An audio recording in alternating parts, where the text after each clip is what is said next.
ओम श्री सतनाम साखी। जय श्री कृष्ण। परम श्रद्धेय सद्गुरु स्वामी शांति प्रकाश जी महाराज के सत्संग प्रवचनों का संकलन, सत्संग वर्खा भाग 7, प्रवचन 1, राम नाम की महिमा। सद्गुरु महाराज ने अपने प्रवचन में कहा, प्रेमियों, आपने जो ये प्रत्येक सोमवार को भगवान शंकर के इस मंदिर में सत्संग भजन का नियम रखा है, ये उत्तम बात है। यहाँ आकर आप श्रद्धा पूर्वक भगवान की आराधना व उपासना करके उसे रिझाने का जो प्रयास कर रहे हैं, ये सुंदर बात है। हमारे भगवान शंकर भोलेनाथ हैं, वे झटपट राजी हो जाते हैं। आपकी इसी कोशिश और प्रयास से भगवान राजी हो गए हैं, जो ऐसा सुंदर मंदिर यहाँ जकार्ता इंडोनेशिया में बनकर तैयार हो गया है। आपके मेल मिलाप एवं एकता व प्रेम का ये प्रताप है, जो इतना यश फैल गया है कि जकार्ता में ऐसे सुंदर मंदिर का निर्माण हो गया है। आगे भी ऐसा नेम टेम अपना कायम रखते आओगे तो आपको और अधिक लाभ मिलेगा और आनंद आएगा।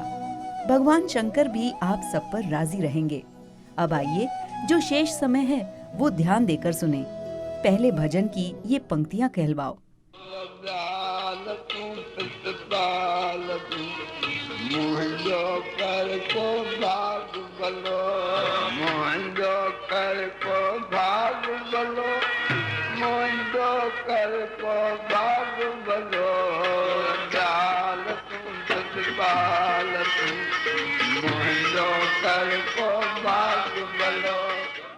भगवान शंकर की इतनी महिमा क्यों है, इस बारे में आज आपको एक कथा सुनाते हैं। ऋषि वाल्मीकि ने रामायण की रचना की, परंतु राम से 10,000 वर्ष पूर्व।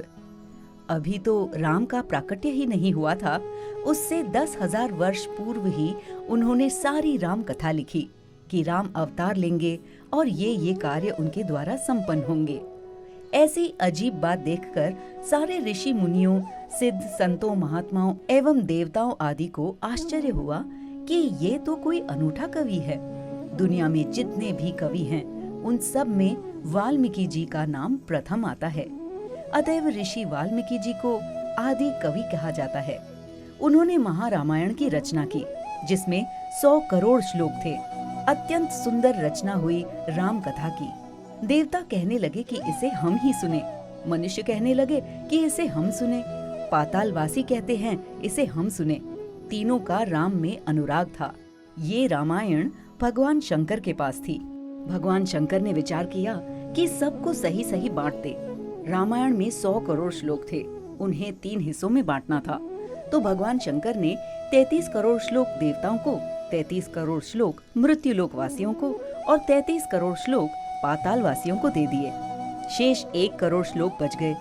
सभी ने कहा, महाराज ये भी बांट दें। भगवान शंकर ने कहा, अच्छा बाबा, और उसमें से 33 लाख श्लोक बांट दिए। बाकी बचे 1 लाख श्लोक। उन 1 लाख श्लोकों में से भी 33,000 3 हिस्सों में बांट दिए। अब शेष 1,000 श्लोक ही बचे। भगवान शंकर ने कहा, ये तो मैं ही ले लूं। तो उन्होंने कहा, नहीं नहीं महाराज, ये भी बांट दीजिए। पता नहीं इनमें कौन से महत्वपूर्ण श्लोक होंगे, कौन सी कथाएं होंगी। फिर भगवान शंकर ने कहा, अच्छा बाबा, फिर 300 करके देवताओं को, मनुष्यों को और पातालवासियों को बांट देते हैं। अब शेष बचे मात्र 100 श्लोक। भगवान शंकर ने कहा कि 100 श्लोक ही बचे हैं, इसे मैं और भवानी दोनों पढ़ेंगे। सब कहने लगे, नहीं नहीं, ये भी आप हम में बांट दीजिए। भगवान शंकर ने उसे भी 33 श्लोक करके 3 हिस्सों में बांट दिए। बाकी बचा 1 श्लोक। अब उस 1 श्लोक को कैसे बांटें? सद्गुरु महाराज ने कहा, देखिए, आपको बीच में एक बात सुनाता हूँ। आपको पता होना चाहिए कि भगवान राम के अनंत भक्त हैं, परंतु उनमें पहला नंबर भगवान शंकर को माना जाता है। रामायण में ऐसा आया है कि भगवान शंकर एवं राम का परस्पर इतना प्यार है कि भगवान राम कहते हैं, जो मेरी भक्ति तो करता है, मुझे तो मानता है, परंतु शंकर को नहीं मानता, तो उसकी वो भक्ति मुझे स्वीकार नहीं है। भगवान शंकर भी ऐसा कहते हैं, जो भगवान राम को तो नहीं मानता और मेरी पूजा करता है, तो उनकी वो पूजा मैं कबूल नहीं करता। इसलिए कहा जाता है दोनों में कौन सा संबंध है? सेवक स्वामी सखा सिय पी के। तो मानिए भगवान राम और शंकर में ऐसा अनन्य प्रेम है, ऐसा अभेद प्रेम है।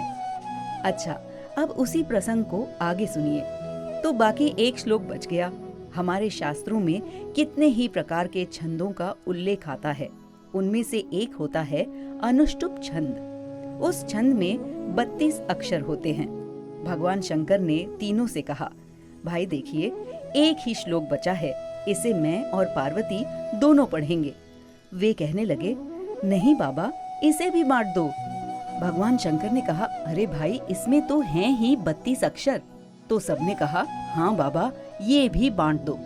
तो 10 अक्षर देवताओं को, 10 अक्षर मनुष्यों को और 10 अक्षर पातालवासियों को दे दिए। शेष बचे 2 अक्षर।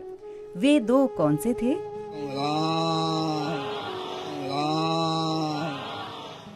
इस तरह सारा रामायण देवताओं, मनुष्यों एवं पातालवासियों को बांट दिया। शेष 2 अक्षर बचे उसे लिय महेश जिय जान। उसे अपना प्राण समझकर भगवान शंकर ने अपने लिए उठा लिया। और वे 2 अक्षर कौन से हैं?